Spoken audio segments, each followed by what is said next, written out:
हरियाणा विधानसभा में आज जोरदार हंगामे की उम्मीद है। एक तरफ जहां भाजपा और जसपा गठबंधन सरकार हरियाणा प्रदेश का बजट पेश करेगी, तो वहीं दूसरी तरफ पूर्व मुख्यमंत्री और नेता विपक्ष भूपेंद्र सिंह हुड्डा विधानसभा में आज अविश्वास प्रस्ताव लेकर हाजिर होंगे।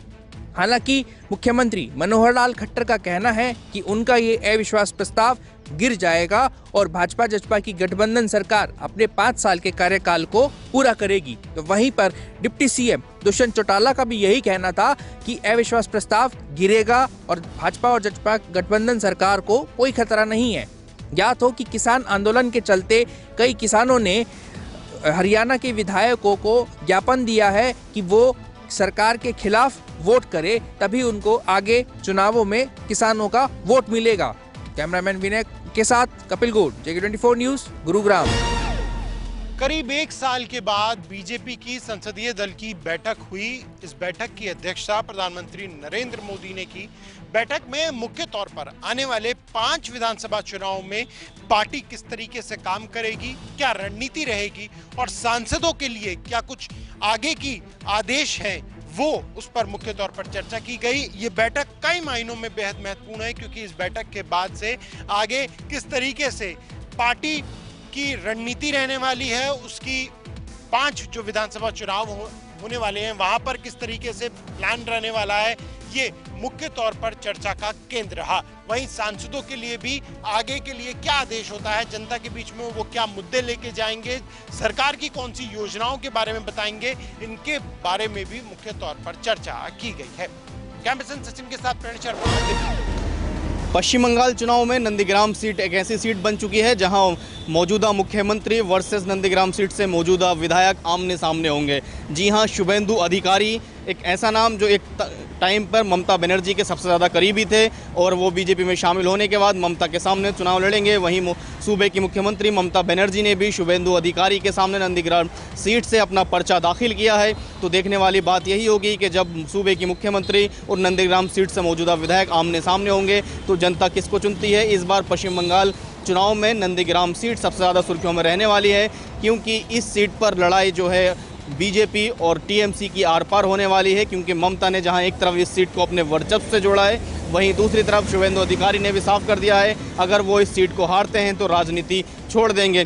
फिलहाल ममता बनर्जी ने इस सीट से अपना पर्चा दाखिल कर दिया है। वहीं अगर बात करें शुभेंदु अधिकारी की, तो अधिकारी 12 मार्च को यहां से अपना नामांकन भरेंगे और अब देखेंगे कि कौन नंदीग्राम की जनता किसको चुनकर वहाँ से विजय बनाती है, क्योंकि 70% हिंदू वोट हैं और 30% मुस्लिम आबादी रहती है। तो देखने वाली बात यही होगी कि कौन इस चुनाव में नंदीग्राम सीट का किंग बनेगा। Haidar Ali, JK24 news. पूरे विश्व में कोरोना संक्रमण की रफ्तार एक बार फिर से बढ़ती हुई नजर आ रही है, तो वहीं दूसरी तरफ भारत विश्व के तमाम देशों को कोरोना की वैक्सीन देकर वैक्सीन डिप्लोमेसी के जरिए अपनी स्थिति को मजबूत करता हुआ नजर आ रहा है। और अब इसी कवायद में भारत ने अपने पड़ोसी मुल्क पाकिस्तान को भी कोरोना की 4.5 करोड़ वैक्सीन देने का निर्णय लिया है, जिसकी अब सभी तरफ प्रशंसा की जा रही है।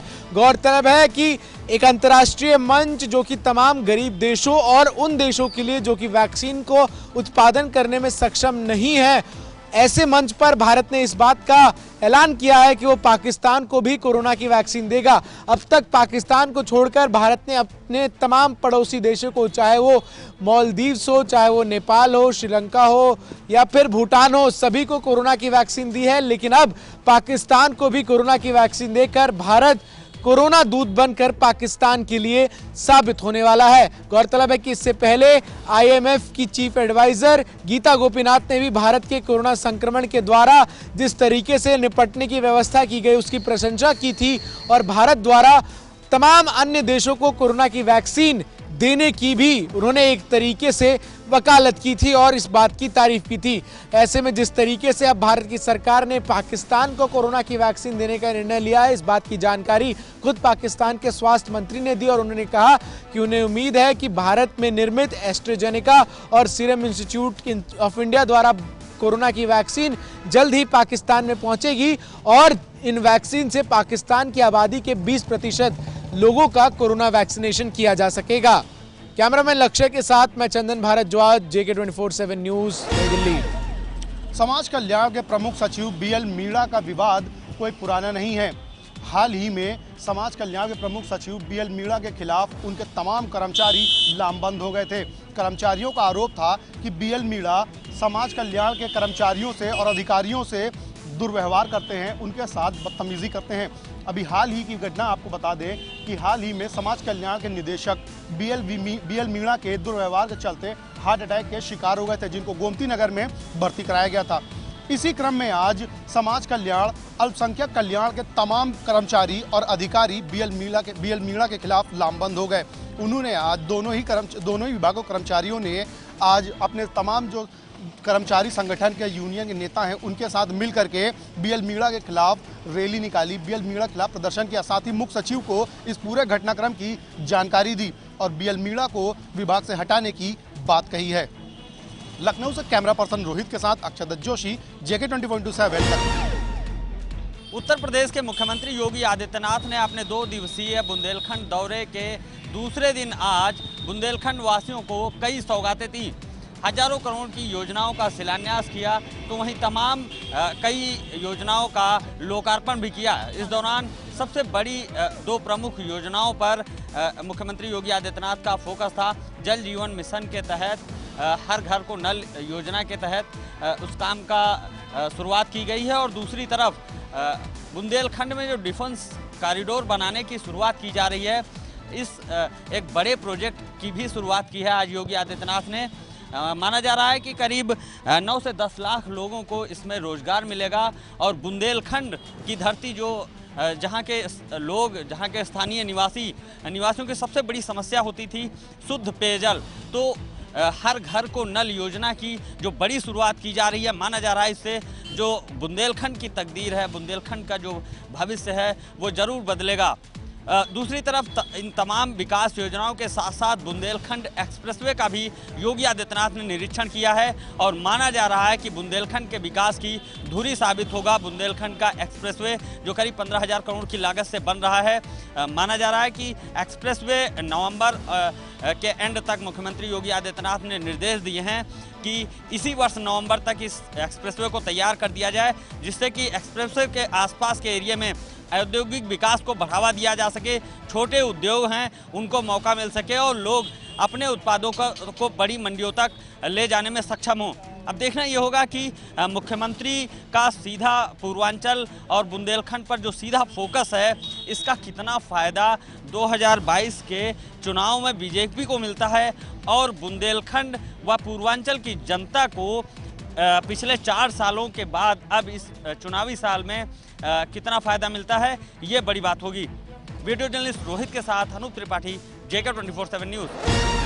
उत्तराखंड की राजनीति में जो भूचाल आया था वो आज थम गया है और मुख्यमंत्री के तमाम दावेदार जिनके नाम सामने आ रहे थे, अनिल बलूनी, धन सिंह रावत, और अब बिल्कुल एक अलग और नया चेहरा तीरथ सिंह रावत के रूप में मुख्यमंत्री पद के लिए घोषित किया गया है। तीरथ सिंह रावत जिनके पास लंबा अनुभव है, पार्टी के प्रदेश अध्यक्ष रहे हैं, पौड़ी से फिलहाल सांसद है और इसके बाद बीजेपी जो उनके समर्थक हैं उनमें खुशी की लहर है और तमाम जो समर्थक हैं वो इस फैसले से बहुत ही खुश नजर आ रहे हैं और उत्तराखंड की भारतीय जनता पार्टी को अब विधानसभा चुनाव में आगे की चुनावी रणनीति के लिए एक नया चेहरा तीरथ सिंह रावत के रूप में मिला है।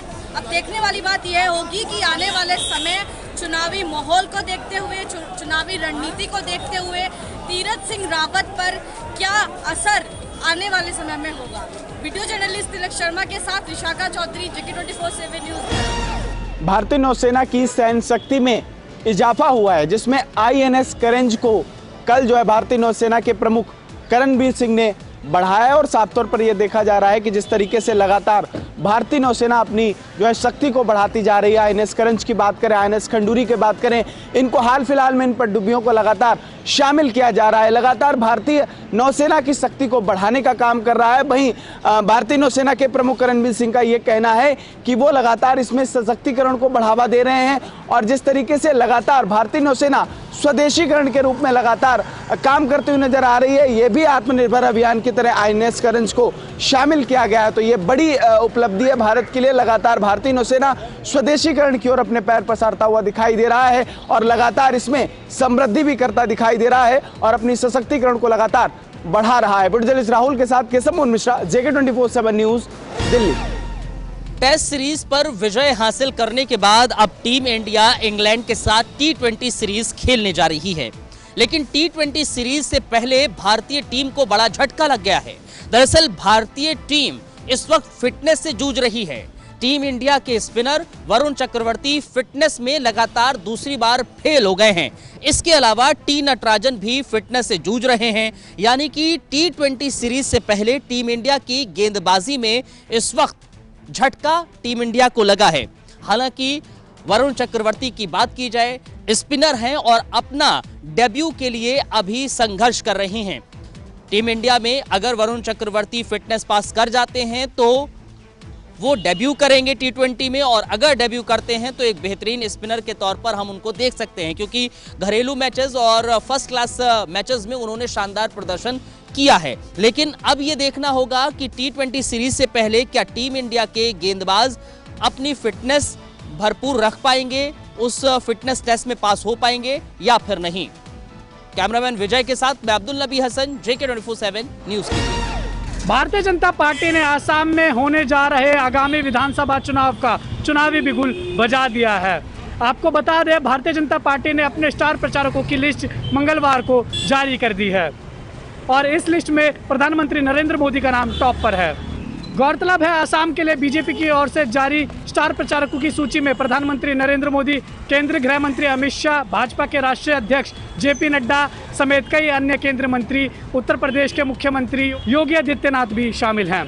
आसाम की 126 विधानसभा सीटों पर 3 चरणों में मतदान होने जा रहे हैं। पहला चरण का मतदान 27 मार्च को होगा, जहां 47 सीटों पर मतदान किया जाएगा। वहीं दूसरे चरण में 39 सीटों पर मतदान की तारीख 1 अप्रैल है। वहीं तीसरे चरण का मतदान 6 अप्रैल को होगा। यहां 40 सीटों पर वोटिंग की जाएगी। वहीं वोटों की गिनती 2 मई को होगी।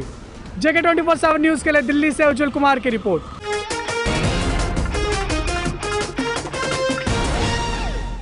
खबरों से अपडेट रहने के लिए JK24/7 न्यूज के YouTube चैनल को आज ही सब्सक्राइब करें और हमारे Facebook पेज को भी अभी फॉलो करें।